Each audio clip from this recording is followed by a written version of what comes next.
Chapitre 506, L'étoile invisible, 3. Au commencement, l'univers était, quand j'ai repris mes esprits, cette phrase flottait devant mes yeux. Je ne pouvais pas dire si c'était juste une ligne de texte ou un souvenir de quelque chose prenant possession de la phrase. Le était vraiment omniscient et omnipotent dans ce monde. Parce que le était l'univers lui-même, et l'univers était le 1. Le était parfait. Et il était parfaitement seul. Juste après cela, une explosion aveuglante s'est produite. Et c'est ainsi que 1 est devenu 2. Ce fut la première explosion. Les gens, plus tard, l'appelleraient le Big Bang. 1 n'était plus omnipotent par la suite. Un vertige incroyable m'a assailli et je suis tombé à quatre pattes. C'était à l'intérieur de la porte, la partie la plus profonde du mur final. Le mur n'essayait plus de m'aspirer. Peut-être que j'avais déjà été aspiré. J'ai regardé autour de moi pour découvrir que Suyong s'était effondré sur le sol. J'ai placé sa silhouette inconsciente sur mon dos et je me suis levé. J'ai levé la tête pour réaliser qu'Anna Croft se tenait maintenant devant moi. On dirait que tu as vu la première fable. Le Wenny-King qui la possédait actuellement souriait dans ma direction. J'ai fait exactement la même tête que toi quand je l'ai vu pour la première fois, aussi. Je n'ai pas répondu. Je n'avais pas le temps de discuter avec lui comme ça. Où mes compagnons ont-ils disparu? Peut-être qu'il a lu mon anxiété, car il a continué à me parler. N'es-tu pas curieux? Pourquoi cette chose appelée fable existe-t-elle dans ce monde? Je ne suis pas venu ici pour discuter de telles choses avec toi. Cependant, il sera impossible d'aller plus loin sans en parler d'abord. C'était la même chose pour moi, tu vois. Je pouvais entendre la respiration de Suyong venant de mon dos. Ces respirations devinrent bientôt une fable et se déroulèrent devant moi. Le monde sembla se déformer, et un passage décoré de choses ressemblant à des étagères d'exposition apparut ensuite. L'univers devint 2, et le 1 devint solitaire. Des choses qui n'étaient pas nécessaires à l'époque où il n'y en avait qu'un ont commencé à apparaître. Des êtres semblables à des figurines étaient engagés dans un combat au-dessus de ces étagères d'exposition. L'histoire du scénario, qui a commencé sur d'innombrables planètes, y compris la Terre, était exposée juste là. Le bien et le mal ont été créés pour différencier les deux. Agars et Métatron se battaient amèrement. C'était la grande guerre des saints et des démons, où les anges et les démons, même s'ils saignaient des fables de couleur cramoisie, n'ont jamais fait de compromis sur leurs idéaux. La communication a été inventée pour apaiser la solitude des deux. Les citoyens combattaient les démons dans les murs du complexe industriel. Et j'ai vu Zhang Yong essayer de dissuader cette bataille entre ces murs. Et, sans Sarah, un souhait de retour à l'époque où il était, a été créé. Ensuite, c'était Sakyamuni caressant doucement un certain corps d'incarnation piégé dans un réservoir d'eau à l'intérieur de sa chambre. C'était le corps d'incarnation appartenant à Tang Sanzang, maintenant décédé, qui aimait Sakyamuni autrefois. Cependant, 2 ne pourrait jamais redevenir 1. Toutes les fables que j'avais lues étaient affichées ici. Ces batailles se répétaient dans la conclusion prédéterminée. Suyong devait se réveiller lentement, car je pouvais la sentir trembler un peu. Les 2 avaient besoin de quelque chose pour relier les deux divisés. Une existence qui survivrait à toutes les fables, et agirait comme un proxy pour leur bien et leur mal, leurs communications et leur sens. Sarah. Mes pieds se sont arrêtés net à ce moment-là. Le personnage. Je ne pouvais plus regarder tranquillement. Le Wenny-King, marchant à côté de moi comme un fantôme, a pris la parole. C'est une blague tellement malveillante, n'êtes-vous pas d'accord? Il a gloussé avant de se cacher dans mon ombre. Le nombre d'individus apparaissant sur la vitrine a augmenté. Certains étaient simplement exposés comme des figurines en plastique, tandis que d'autres étaient encore coincés dans le mur avec seulement leur visage exposé comme si le moulage n'avait pas encore été terminé. J'ai reconnu ces visages. J'ai essayé de toutes mes forces de les libérer de là, mais plus je me débattais, plus leurs visages s'enfonçaient dans le mur. J'ai couru le long de l'étagère d'exposition. Yi Seolwa, Gong Peiyaldu, Yi Jiliong, Yu San-a. Tout le monde de la Kim Dok-Jia Company était là. Et aussi Yu Jung-byuk. La silhouette de Yu Jung-byuk s'est révélée au-delà de l'épais brouillard. Son corps entier était actuellement attaché avec des chaînes couleur cuivre, ses yeux fermés et immobiles. Et une faible silhouette pouvait être aperçue sous lui. Ce n'était autre que le roi des histoires. Le brouillard obscurcissait son visage, alors je me suis lentement dirigé vers lui. Vous avez rencontré le roi des histoires. La fin du scénario principal est ici. Il n'y a jamais eu beaucoup d'informations sur le roi de Hokkaibi dans les pages des Voies de la survie. Cependant, le fait qu'il n'apparaisse pas dans le roman ne signifiait pas qu'aucune information le concernant ne pouvait être trouvée ailleurs. Parce que je connaissais ceux qu'il avait déjà rencontrés. Cependant, aucun d'entre eux n'a mentionné à quoi ressemblait le roi d'Hokkaibi. Accent grave. La fin du brouillard final, le roi des histoires, m'attendait. Le roi des histoires vous sourit. Et puis, le quatrième mur tremble intensément. J'ai dû douter de mes propres yeux ensuite. C'était tiré d'un très vieux souvenir. Le vertige qui me martelait la tête m'assaillit tandis que ma vision tremblait énormément. Il n'y a pas moyen. Non, une telle chose est tout simplement impossible. Enfin nous nous rencontrons, l'apôtre de. Non, attends. De petits éclats d'étincelles dansèrent devant mes yeux et supprimèrent complètement le filtrage au, elle, apôtre de l'éternité et de l'épilogue. Kim Dok-jia rugit comme un coup de tonnerre et se précipita en avant. Je n'ai même pas eu le temps de réfléchir.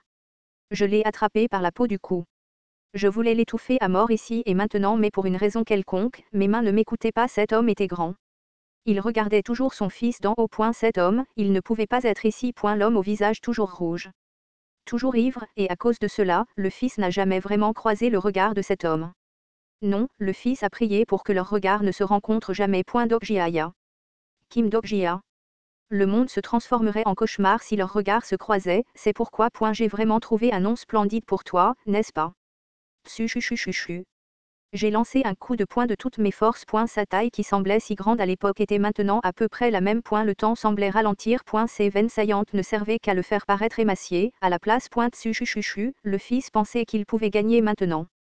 Il n'était plus un petit enfant impuissant. Le point que j'ai balancé de toutes mes forces a été arrêté juste devant son nez. Des étincelles explosant ont illuminé le visage de l'homme. Le roi d'Okaebi, ses yeux brillants d'un bleu vif, m'a souri comme un diable alors qu'il se tenait là. Que penses-tu faire à ton propre père? J'ai rugi. Je n'étais pas conscient de ce que je disais ni même de ce que je faisais à ce moment-là. Le quatrième mur s'effondrait. Kim Dok-jia. Reprends-toi. Et puis, une voix se fit entendre. Il y avait encore cette chaleur qui me pressait le dos. La fable de Han Suyong m'était transmise. C'était la fable du Dok-jia / lecteur.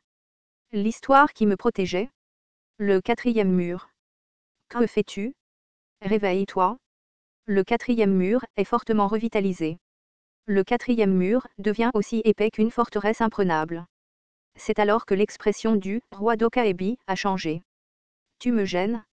Il semblait qu'il ne me regardait plus, mais la chose à l'intérieur de moi. Le dernier fragment du mur final, ton devoir est maintenant terminé. Le quatrième mur grogne vicieusement. Tu as atteint en toute sécurité la fin de toute l'histoire. Avec le successeur qui répond à toutes les exigences. Le quatrième mur parlait de l'intérieur de moi. C'est à Kim Dok-jia de décider. J'ai progressivement retrouvé mon calme en écoutant ces mots. Cette créature devant moi n'était pas mon père. Les souvenirs partagés avec ma mère sont devenus une fable et ont coulé sous mes yeux. Ces souvenirs ont été engloutis par le quatrième mur. Ces phrases flottaient au-dessus de ce mur et essayaient de me parler. Il est mort ce jour-là. Tu n'es pas mon père. Comment peux-tu en être si sûr? Arrête tes farces. Il est impossible que tu sois mon père, en termes de probabilité. Probabilité, n'est-ce pas? Ah, je n'ai aucune excuse après avoir entendu ça. Je pensais que ce serait la chose la plus naturelle de voir ce visage à ce moment-là. Le roi d'Okaebi sourit même si je continuais à l'attraper par la peau du cou. Son visage a alors commencé à se transformer. Dans ce cas, que dire de ce visage? Il a pris l'apparence de ma mère, et puis... Ces visages ne sont pas si mal non plus. Et puis, il s'est même transformé en Perséphone et Hadès. J'ai balancé mon poing une fois de plus, mais tout mon corps a été projeté dans la direction opposée tandis que de puissantes étincelles dansaient dans l'air. Montre-moi ces visages une fois de plus et je te tue. Fou. Je suppose que mes farces ont effectivement dépassé les bornes. Ma faute. Change-toi. Montre-moi ta vraie apparence. J'adorerais, mais je ne peux pas.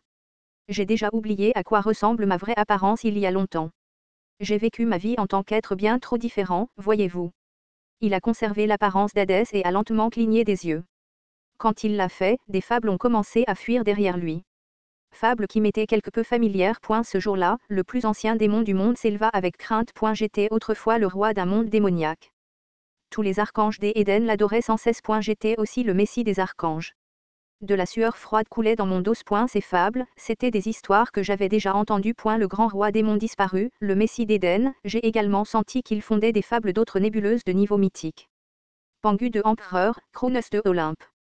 Les poils ont commencé à se dresser sur tout mon corps. Cette existence devant mes yeux était dans un royaume complètement différent de toutes les autres constellations de niveau mythique que j'avais rencontrées jusqu'à présent. La plus ancienne existence de ce monde. Je suis resté tendu tout en serrant encore plus fort la foi incassable. Toutes ces choses, c'était toi qui les as faites. Même Éden, le monde des démons, tout. C'est ça que tu veux me dire. Mes mots incitèrent le roi d'Okaebi à secouer vigoureusement la tête. Non. En fin de compte, tout est simplement réincarné à partir des anciennes histoires. Nous ne sommes rien d'autre qu'une partie de l'immense conte qui se réincarne. Toi, moi. Il regardait maintenant le flux d'étoiles au loin. Le ciel où les étoiles étaient tombées s'étendait dans le vide. Ce ciel ressemblait à un immense mur. Le mur final, qui semblait s'étendre à l'infini. Ce monde était, en fin de compte, une histoire qui se déroulait à l'intérieur de ce vaste mur sans fin. J'ai vu de faibles étoiles tomber comme de l'encre renversée pendant un gribouillage. Tant d'étoiles étaient tombées à présent, mais il en restait encore quelques-unes là-haut. Des étoiles qu'on ne pouvait pas voir, à moins de regarder de plus près. Je me suis souvenu des noms de ces étoiles. Et cela a réaffirmé ce que j'étais venu faire ici. Libérer mes compagnons. Ils ne sont que des moyens pour parvenir à une fin qui a servi leur but. Quel sens cela aurait-il pour vous si je les avais libérés? Ils sont tout pour moi. Le roi d'Okaebi s'est lentement approché de moi. Ong a utilisé rendez-vous de midi pour me parler alors qu'elle se tenait à mes côtés. Kim Dokjia. Elle a resserré les bennes d'Igis en lambeaux autour de son bras et a commencé à réveiller les derniers morceaux de son esprit combatif. Je vais compter jusqu'à 3. Nous le maîtrisons ensemble au signal. 1, 2. Arrêtez de chuchoter entre vous. Je vous entends clairement. Nous sommes restés là, figés, et avons échangé des regards. Tous les paramètres trouvés dans Starstream devaient d'abord passer par le roi d'Okaebi. En d'autres termes, il n'y avait aucune phrase dans ce monde qu'il ne puisse lire. Ong et moi, agrippant fermement ma poignée, lui avons lancé un regard noir. Maintenant que notre plan avait été dévoilé, quoi que nous ayons fait, on ne pouvait plus parler d'attaque sournoise. Le roi d'Okaebi nous regarda comme s'il était très amusé, avant de tendre lentement la main vers moi. Le successeur des histoires. Français, seul toi es arrivé ici au moment parfait. Quoi? Fils de pute, tu ne vois pas que je suis aussi. Avec le bruit, tsu-chu-chu-chu, la voix de Ong disparut. Piégée à l'intérieur de ce qui ressemblait à un réservoir d'eau, elle commença à marteler les murs transparents qui l'entouraient. Tu as terminé tous les scénarios principaux. Tu seras enregistré dans le Starstream unifié à travers le cosmos. Les messages du système étaient accompagnés d'une augmentation soudaine du statut de mon existence. Tu as déjà montré au monde une fable si cool, alors comment se fait-il que tu sois toujours coincé dans la mentalité de la vieille école? Tu es en possession du fragment du noble mur, alors je dois te demander pourquoi tu ne peux pas te détacher de ce monde et le regarder de loin. Le propriétaire de la voix semblait me critiquer. Son admiration pour toutes ces histoires pouvait clairement être ressentie dans les profondeurs de cette voix même. Il regarda le mur près de sa position. Non, plus exactement, il semblait imaginer quelque chose de particulier au-delà du mur lui-même. Il n'y a pas de sens dans les choses que vous chérissez.